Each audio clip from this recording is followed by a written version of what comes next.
The automobile is one of the most important inventions that revolutionized the modern world. In America, the rich history of car culture runs deep as technology continues to shape the future of the industry. Jason Stein, former publisher of Automotive News, is here to share the stories of people passionate about cars, from industry leaders and innovators to car-obsessed celebrities. Buckle up as Jason takes you inside the boardroom, onto the track, and around the bend on Cars and Culture on SiriusXM Business Radio.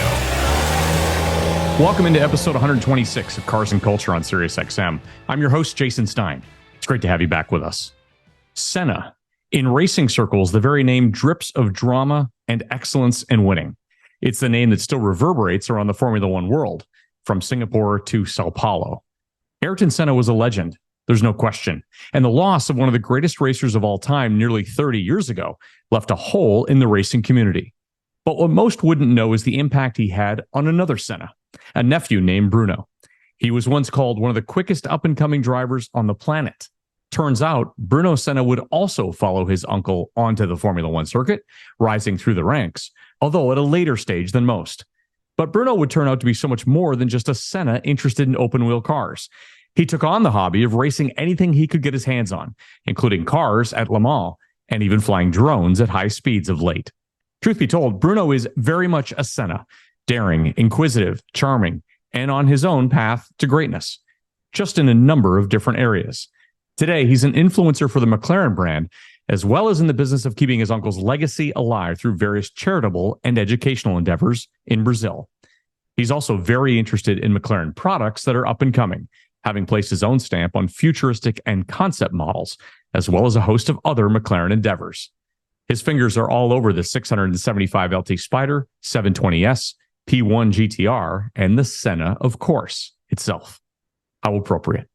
Bruno Senna is an interesting character who's always learning and who has much to offer in the future. Today, he tells his story on Cars and Culture. Hi, I'm Bruno Senna. This is Cars and Culture with Jason Stein. We usually oftentimes see each other in exotic places like Monterey, Car Week. There's usually McLarens involved. He's in Monaco. I am not, but it is good to see you, Bruno. It's nice to see you too, Jason. It's great to be here, and thanks for the time in the show.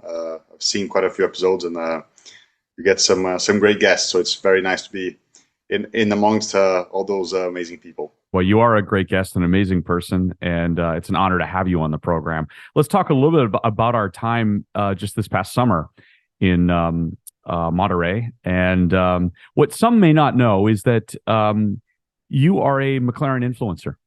And last year when I saw you, you were standing proudly in front of a new vehicle that now a year later was being delivered.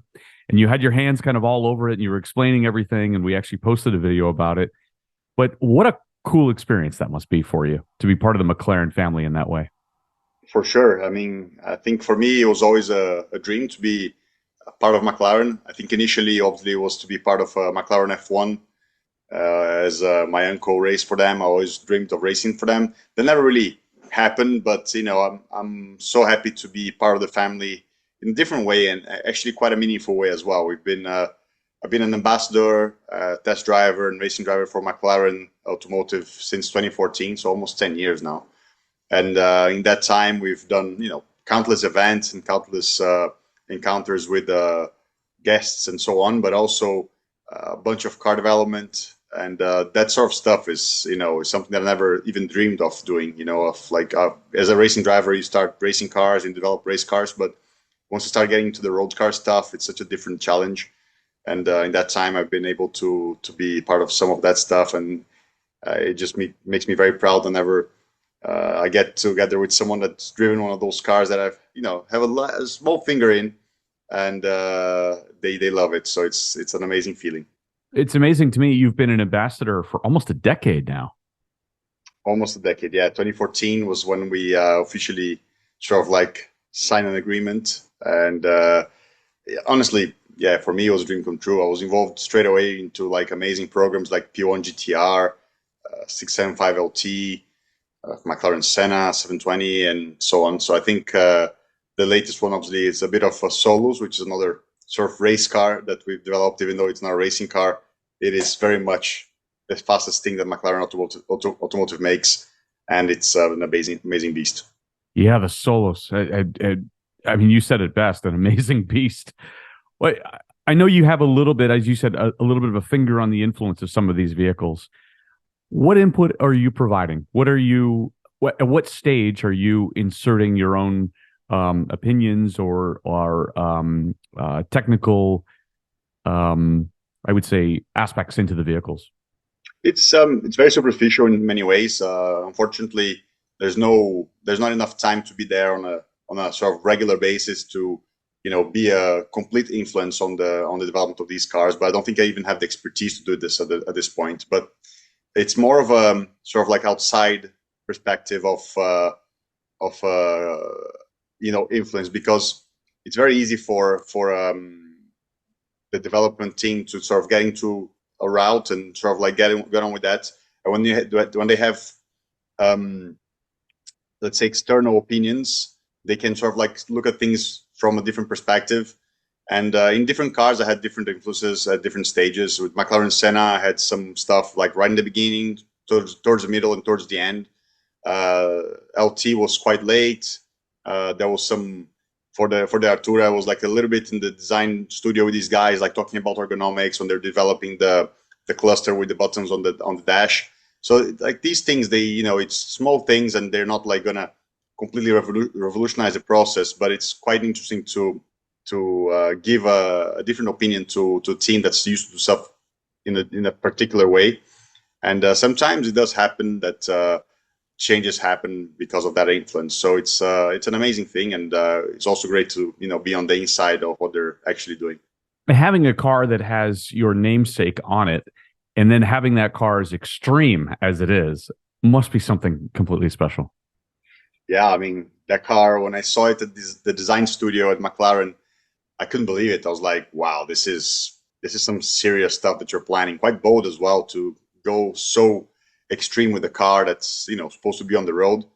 And at that point, I was like, hey, why don't we call it the Senna? And it was a bit of a shock moment, but I think everybody agreed that there could be quite a good synergy. It took a little while for us to sign all the dots, but it was an amazing feat, and I think the car really represents a lot of what Ayrton was. Completely raw and very focused on its objectives. So surely, I think he would have enjoyed driving that beast. Yeah, no kidding. Well, I know you do too, right? Absolutely, yeah. I have my own here. It's in the garage, and it doesn't go out as often as I would like to, but whenever it does, it's always a pleasure. Did I read something or hear something that where it's parked in Monaco, you're actually 6 or 8 floors up? Is that correct, in the parking garage? That's it. Yeah, it's 8 floors up. And fun fact, the Senna is actually completely fine to drive. So it's like a sort of like the floors are sort of like above each other, and you go like round the ramp to get to each floor. And the Senna is completely fine to go up and down because it has enough steering angle. But the 675 LT that I also own, that one really is a struggle up and down this garage. It's also 8 floors up, so it's a bit of a challenge. So it takes a bit longer to take the LT than it takes the Senna. You have to block off half an hour in order to get it up or down, right? Yeah, something like this. Yeah, sometimes you have to do a few 3-point turns and you go again. You spend a lot of time as a brand ambassador with McLaren owners, some of whom have been on the same trips that you and I have been on. It's a passion that is so incredibly unique, isn't it, Bruno? And maybe my question to you is, the growth of this brand has been so substantial over the course of the last decade, even in the last few years, that the owner base is probably changing, or those who were in early are super excited about where they are now. Yeah, I think personally, the most interesting thing to me about McLaren and its owners, in fact, is a lot of them, I would say still the majority, even today, is like petrol heads, car people that are really excited about the technical detail, the technical achievements of the car, like this sort of like aura that surrounds McLaren regarding its performance, and it's not like only a status symbol, but it's even more of a petrol head thing. And be boys or girls, everybody's so crazy about these things. They go and they go crazy about their cars. It's not something like you buy a car, you drive around on Sunday, you show off, and that's it. Everybody's like there for driving pleasure, and I think this is one of the main driving focus of McLaren development, is to give a car that presents people with an amazing driving feel. And I think at this point they are probably some of the best cars in the road, no matter which McLaren you choose. And I think this is the most amazing thing. And people who got P1, they're crazy about it. And I think this is over 10 years ago now that P1 has come out, and still is very much a status symbol. We spent some time with Jay Leno, and he was effusive about the brand and how far the brand has come. But one of the points that he made, and he compared it to Ferrari, interestingly, he said it's very accessible. The brand is a very accessible brand, and those who are serving the customers truly care about the customers and want the customer to have the utmost experience. I know you've probably seen the same thing, correct?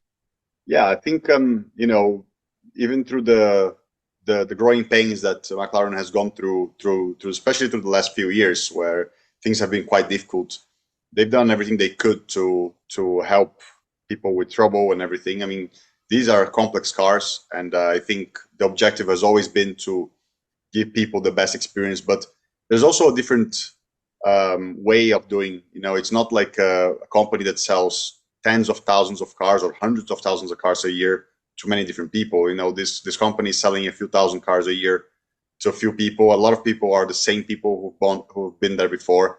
And all these social events that McLaren throws, they have a lot of repeat offenders, as we joke about, because they come back and it becomes a family. And I think this is the one of the differentiators. People feel like they belong. It's not like, oh, I own a McLaren. They're like, I am part of McLaren. And I think this is a great feeling, particularly for us who work with all these people that come and go. They really feel like they're part of it. The growth of the brand will be substantial going forward. We've had Michael Leiters in the program. We've talked to Amanda also. The future is incredibly bright, isn't it, Bruno, for McLaren going forward? I know you've seen things and know things you probably can't even share, but I safe to say that that's true. Yeah, I think it's always been a very amazing growth curve when you consider where McLaren was 10 years ago, just starting to make their first cars, and to go from there to a place where they are developing some of the best road cars in the world from many perspectives. It's not an easy task, particularly these days where technology is so advanced. Like, the cost of development is huge. So to be, bumping heads against the likes of Porsche and Ferrari and Lambo and all these guys, it's a real achievement. I think Michael has come in with a really real fresh perspective into the brand. I think he's going to bring a different philosophy to how things will go as well. If I had the pleasure of spending a few hours in the car with him, chatting about and always extracting a lot of his thoughts. The stuff that he's gone through at Ferrari and Porsche are really interesting, because you see how he has this great view of different cultures and how they operate at their best. And I think if he's able to really push the best out of people in different cultures, McLaren has a great future ahead of itself. You're such a student of the industry as well as the racing, and we're going to get into the racing as well. But from an industry perspective, and putting that sort of hat on, wearing that hat for a moment, this is the most dynamic time in the industry, isn't it? When you consider the push on electrification, which we've talked about at length on this program, the 1 foot that's in that camp, and the 1 foot that is still in the internal combustion side, and then the 1 foot that if there are three feet, the third one is in the mix of the two in the hybrid technology. What's your view on the industry right now, especially in that exotic supercar segment? I definitely wouldn't want to be in Michael's position to have to make decisions for the future. You have to make a bet. Things that they are discussing and deciding now are the things that are coming out in 5-6 years time.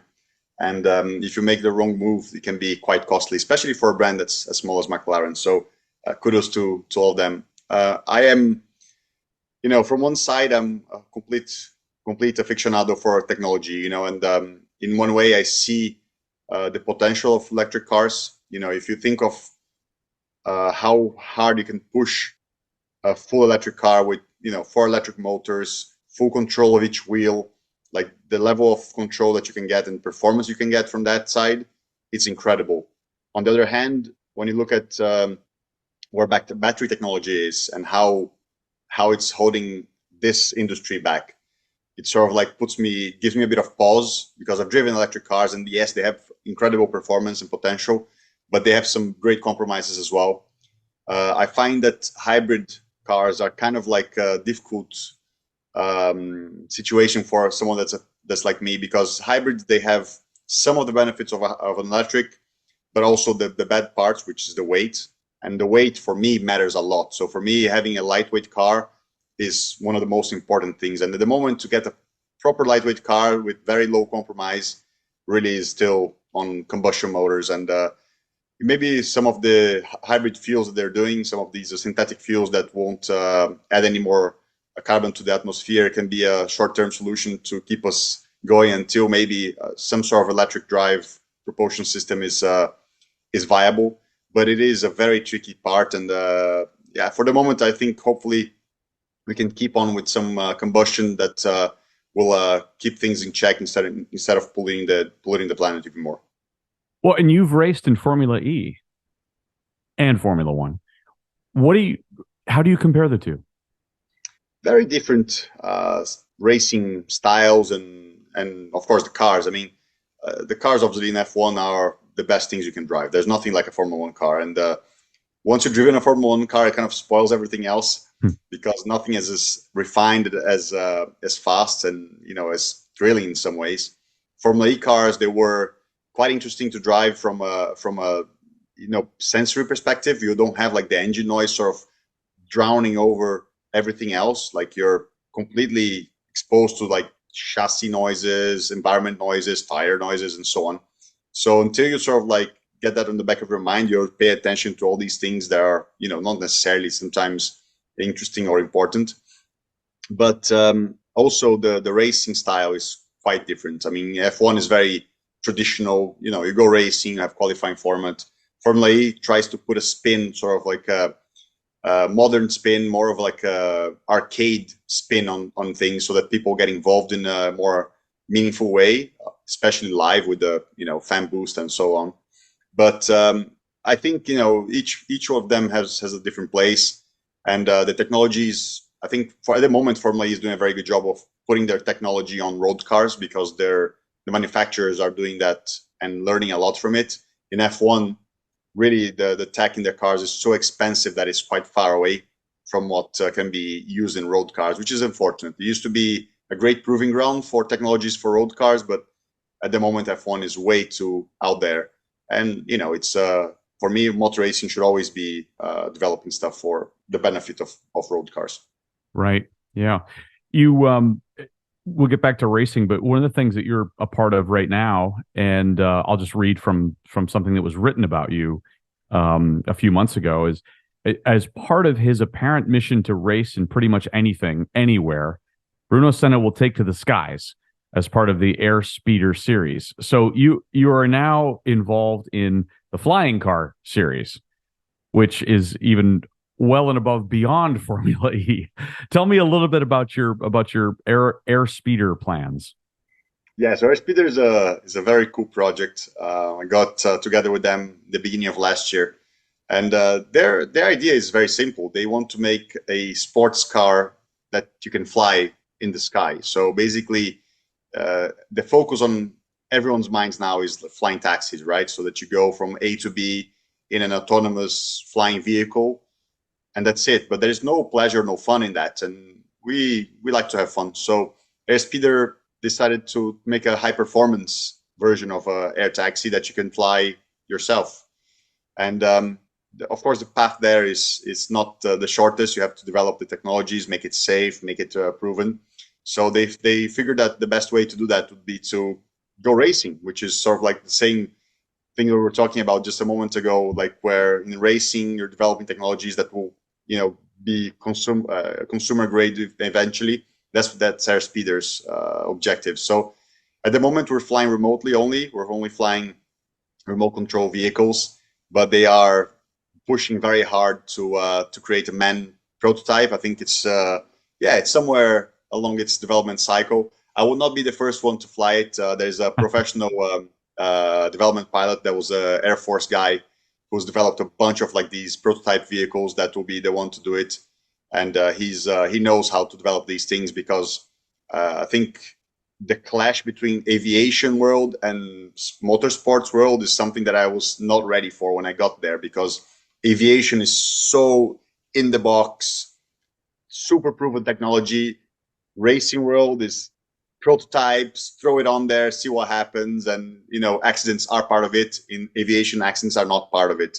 So to put these two worlds together, it's not easy. And once you're racing these flying cars, there'll be accidents. So that's part of the discussion that we've had a lot, and how we go about it is going to be the most important thing, I think, for the development of this series. And you've been a first-person view drone geek for a long time, haven't you? Self-proclaimed. Way too long. Way too long. Yeah, since 2014 was the first time I flew one. 10 years almost. My goodness. And I didn't realize some of these things. Oh, you've said it's like a drug when you're flying this with goggles on. Tell me a little bit about that. Yeah, I mean, as you noticed by now, I'm crazy about flying, driving, anything that goes fast. So my uncle used to fly model planes when I was a kid, and I always wanted to fly one. Never got the chance to fly one of his. I think probably for the good, because I would probably smashed it up. But it's part of learning. And since I saw one time this video of these French guys flying through a forest with like FPV drones, and I was like, man, this is just like Star Wars pod racing. It's amazing. At that time, they were so slow. The performance and the handling characteristics were terrible. They have moved on massively from where they were when I started flying. So I've since then I created this really, well, actually gained a lot of technical expertise. Now I design my own frames on my computer on CAD software. I have a little CNC machine here that I cut the carbon fiber bits, and I make some 3D printed parts for them to fly. And since then, restrictions have gone on much harder as well. So you have to have a license to fly, and certain weight limits and so on. So it's not quite as fun as it used to be a few years ago when it was a bit more free. But it's still like a great passion, and these little things are crazy fast. They fly over 10 G of cornering forces, and it feels like it when you're flying with the goggles on. Well, and 40,000 RPM, is that right? Yeah. The little motors, they turn at 40,000 RPM, and trust me, they're lightweight, so they don't really do so much damage. I think the bigger drones are more dangerous. The little ones are not so bad, but yeah, you can get a couple of nicks or cuts if you get hit by one of these. So give us a little window into the future of AirSpeeder, and you mentioned the pilots being actively involved, but where does this go, and how long do you think it'll take?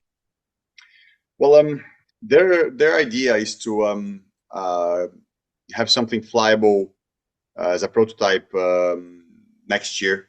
I think it's pushing quite hard, especially in Australia. The regulations are very, very strict on prototype aircraft of any type, especially remote. It's quite interesting that remote aircraft are very restricted in Australia, and they're based in Adelaide. So they are pushing hard to expand throughout the world to see if they get more markets as well. But they are really pushing for this, and they have. We were looking at creating a monocoque, a carbon fiber monocoque for a in-person flying machine, and they were testing. Last time I was there, they were testing already some propulsion systems. The biggest challenge they have at the moment is actually finding aviation grade electronics. So when you think of planes, there's a whole industry around it that supplies from the smallest things like a screw all the way to materials and electronics and so on. But for drones, for big drones, there's no aviation grade MOSFETs that you have, huge quality control on it. Most of these components are made in China, and they're made in a very good level, but you don't have the same level of control to put a person in it and be like, okay, that's not going to fail unless something extraordinary happens.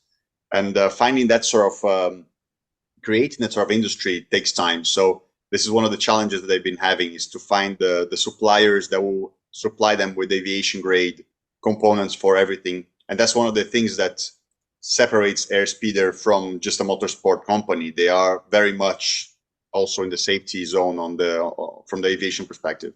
So challenging for sure. And I think ultimately some people are able to put something in the sky a bit faster, but maybe not quite as responsibly or safely. Supply logistics issues and touching every industry, apparently. Yeah, for sure. Yeah. But I think this is a case of creating a new industry more than just a supply issue. So challenges for sure. But I think once this sort of idea catches on, it'll be quite cool, and people will be really longing for this sort of thing to play with. Now, we can't wait to see what happens next. You mentioned your uncle, so let's talk a little bit about him. There is an awe and a fascination and a charisma and an energy around Ayrton that lives on to this day. And I'll just remember that in the streets of Detroit in the early 80s, when I saw him racing in Formula One, the Brazilians came en masse to the Motor City in America, and they cheered for him.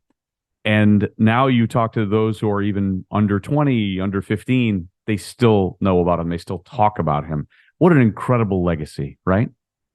I mean, it's actually unbelievable when you consider it very sort of cynically. The world we live in is exposure at the highest level. For you to know someone and to sort of like think of someone, you're being exposed to that person or to that thing all the time. And Ayrton has not been with us for 30 years.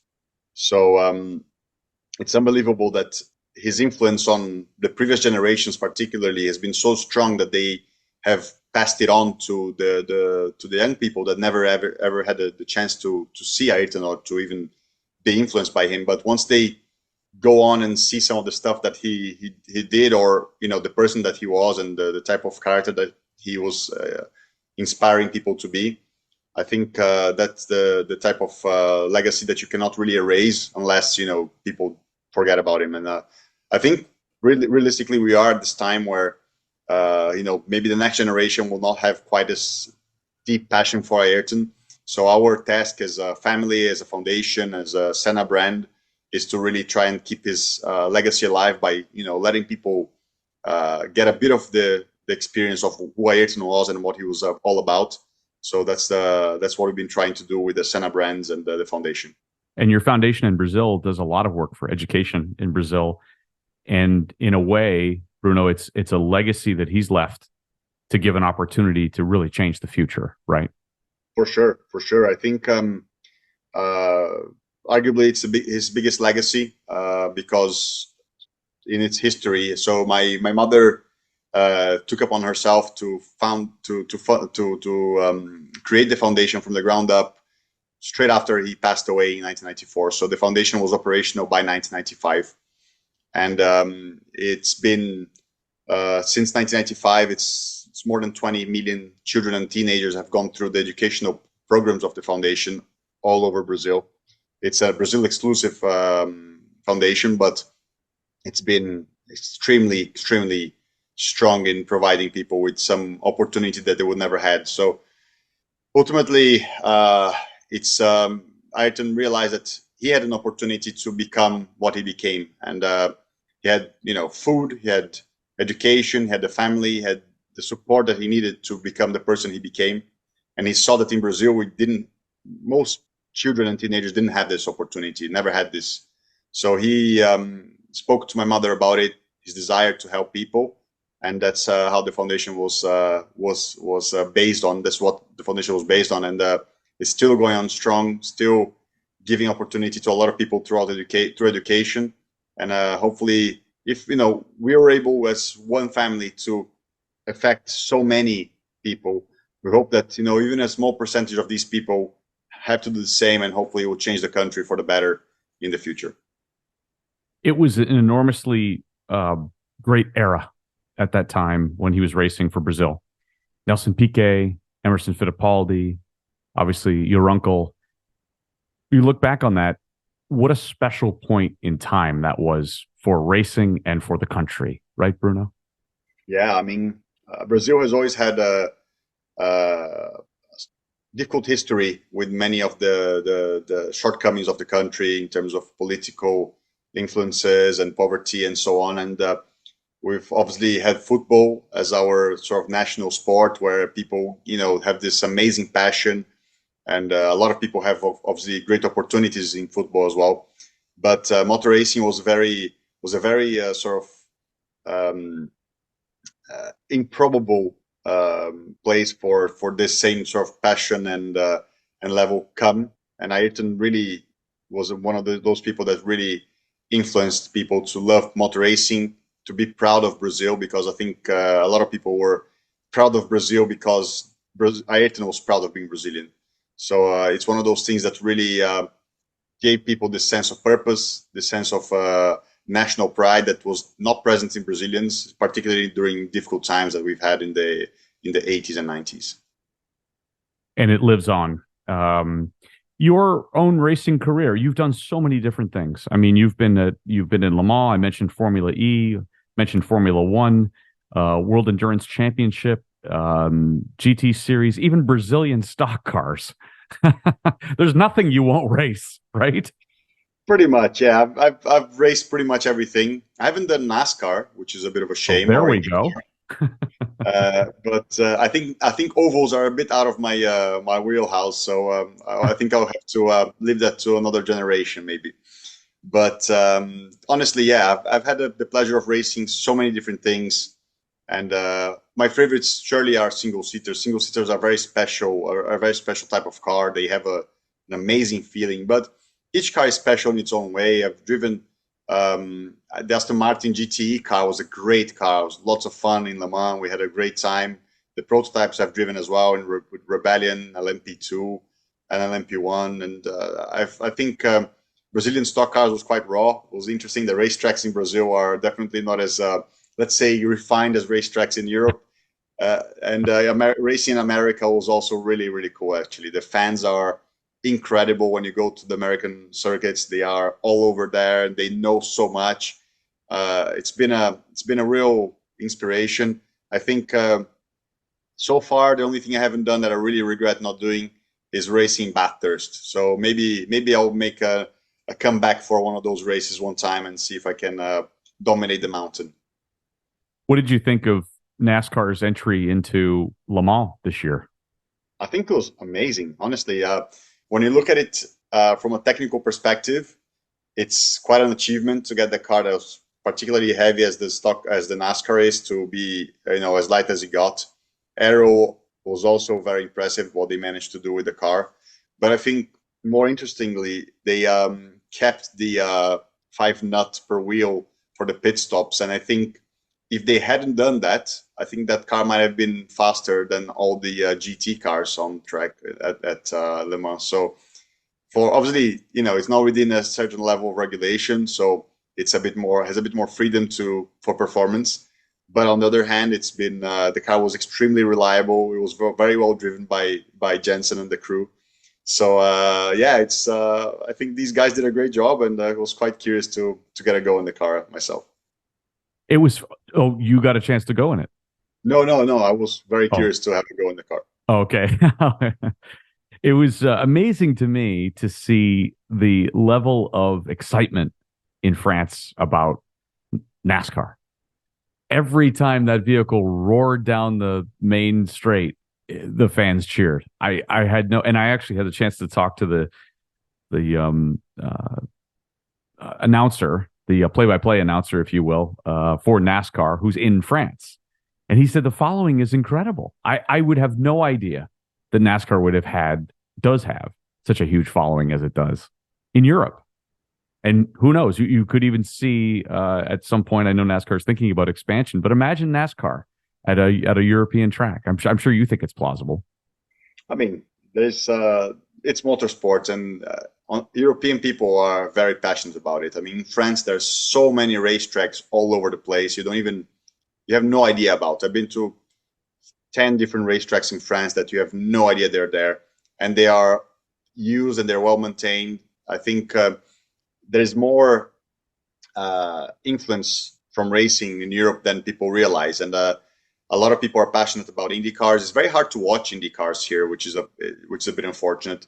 NASCAR is a little bit easier. You can find some stuff on the internet, but really, it's quite nice to hear that the French people were crazy about it. And who knows if there'll be a bit of burgers and beer public watching NASCAR here in France, and get a bit of American influence with the French people.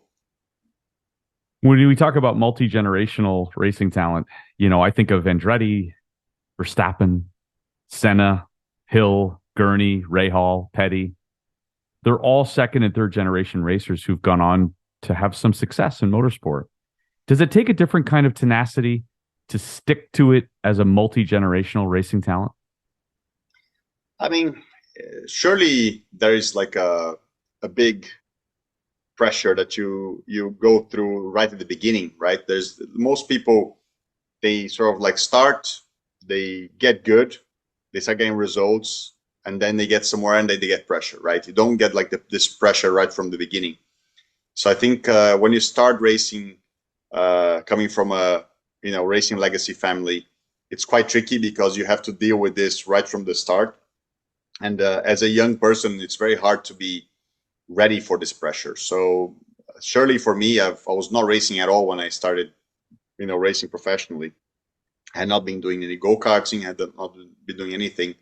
So it was quite a shock to see that in my first race, someone took me out and like on the first lap, and then I was on the cover of Autosport, and I'm thinking, how is that even news? I mean, I'm like P10 or something like this, and someone takes me out. It's not influencing the result of the race at all, but it's the cover of this magazine that's supposed to be like reporting on successful racing people and so on. So from then on, I realized that it's not like something that is just straightforward. There's lots of like nuances to it, and try to do my best to sort of like stay away from paying attention to these things. But it's not possible to be completely away from it. You have, you're always dealing with it.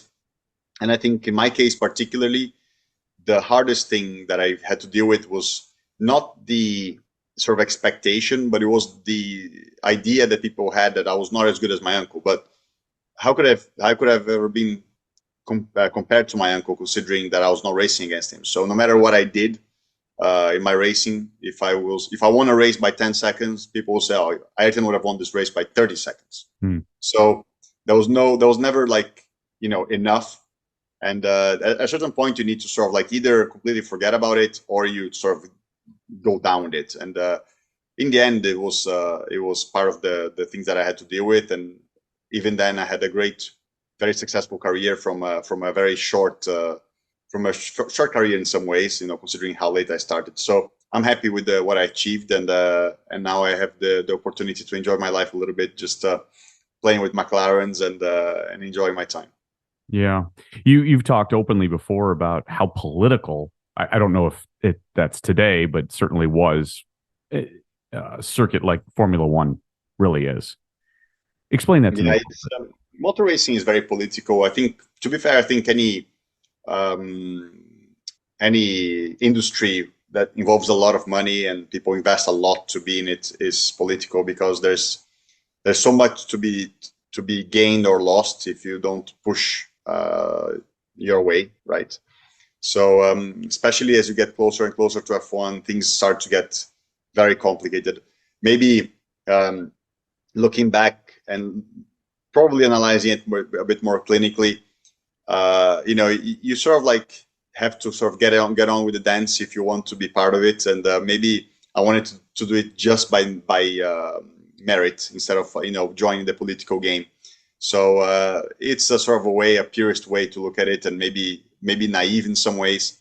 But in any case, I've went on to do a few different things, and I realized that there's politics in all of motorsports. So if you want to be part of it and you want to be in it, you either play the game or you become Senna and you do whatever you want. So which is a bit harder, of course. Racing is such a black hole for cash, isn't it? Yeah. I mean, maybe 20 years ago, it was possible to have a private team that you would have a really nice group of skilled people that you'd be able to like go into F1 and have a good team. But nowadays, the level of tech and development and influence and development and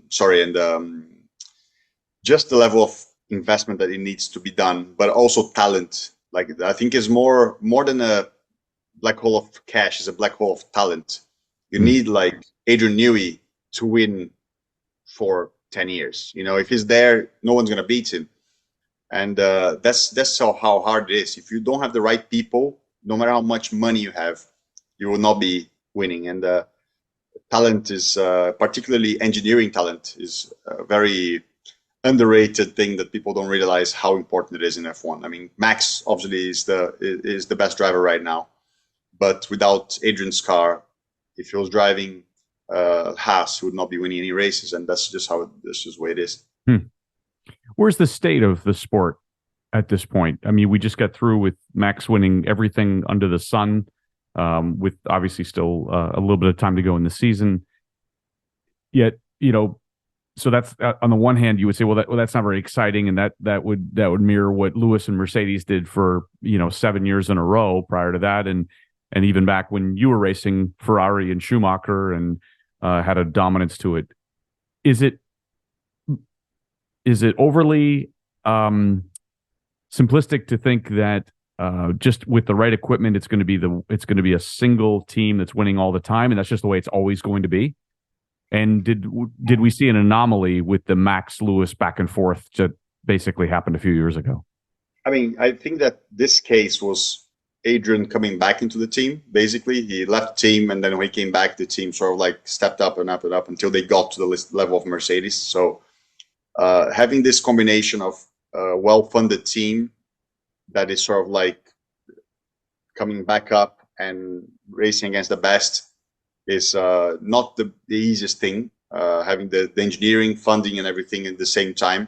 McLaren is coming up now, so hopefully they can push Red Bull a little bit more. I mean, their development curve has been quite amazing this year, to be honest. The sport is very healthy at the moment. I think even no matter how you look at it, the Netflix influence has been extremely positive for the sport. So there's a lot of opportunities, a lot of interest in it. So I believe that for at least another 5-6 years, this momentum can continue, and the teams will be well funded. They will be valuable, and I think in this case, hopefully we'll have some more competition at the top end, particularly.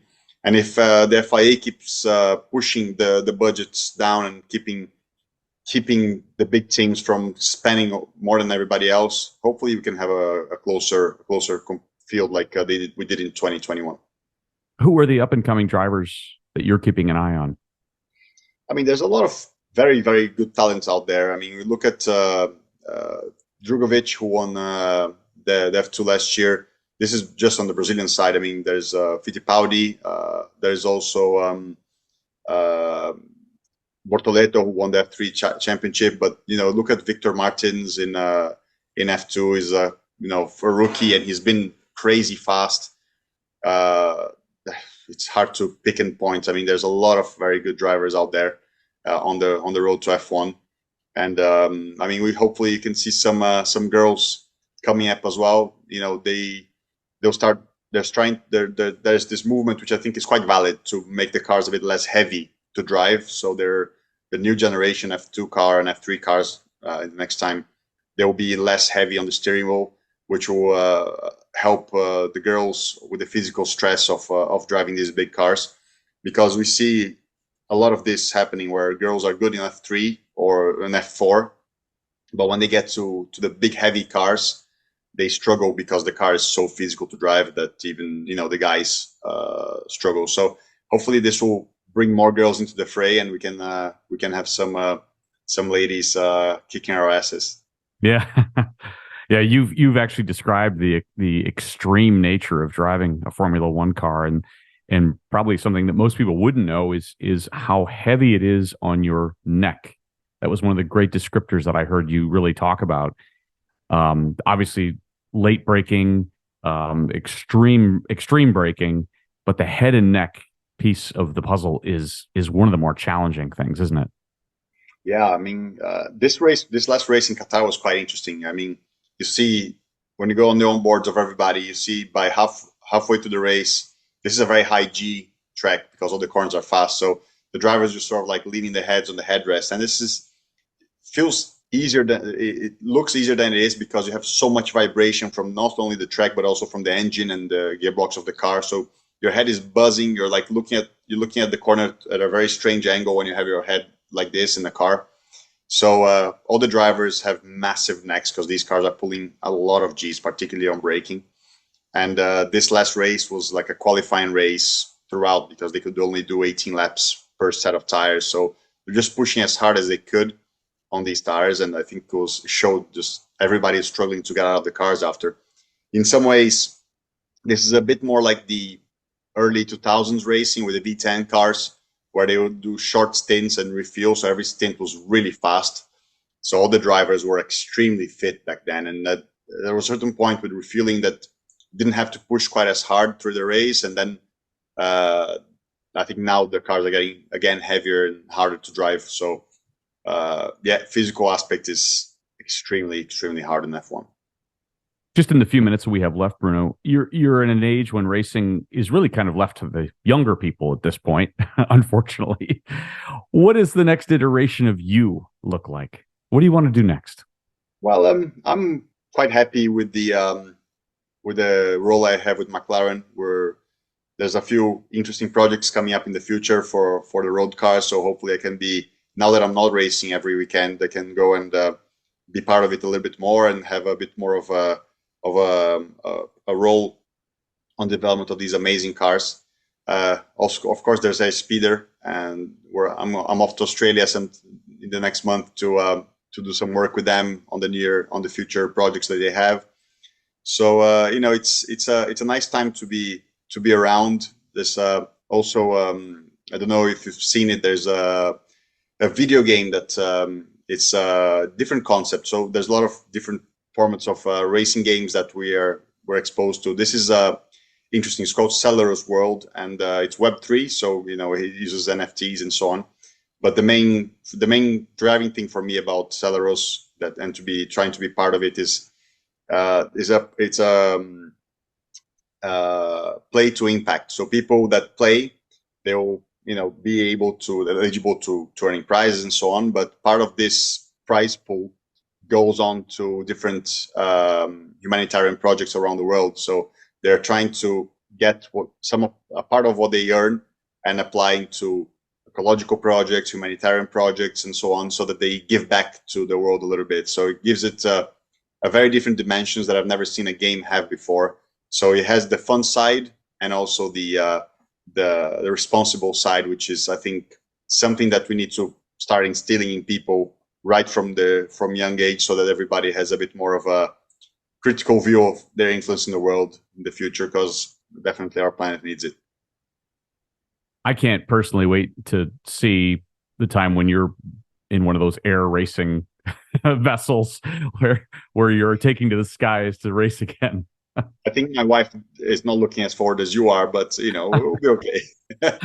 It'll be great. You're always so fascinating to talk to and to talk about things with varied interests. And I always thought one of the final things I'll say is, in conversation with you recently, we were talking about different tracks around the world, and your photographic mind for the turns and where they are and how to turn into various tracks around the world is simply stunning. You probably never lose that, do you? Yeah, I mean, if you've driven enough times around the racetrack, then you probably know most corners just by looking at them from a certain angle. Sometimes you drive once in a place and it's hard to remember it, but if you've done enough laps, then surely you remember it, and the feeling even stays with you. So it's quite an interesting experience, and even through many years, you still remember it. I look forward to seeing you again soon, perhaps Monterey, perhaps sooner yet. But thank you so much for being on the program, Bruno. Thank you, Jason. It's been a pleasure, and definitely, hopefully, we can chat more again on or off the screen, so we can catch up and have a good time. Great. Thank you, Bruno. Thank you. Thanks again to my guest today, McLaren influencer and racer Bruno Senna. And to see my interview with Bruno, go to the Cars and Culture YouTube channel. Like and subscribe to see more than 125 interviews and more than 1,000 videos. I'm Jason Stein. We'll see you down the road.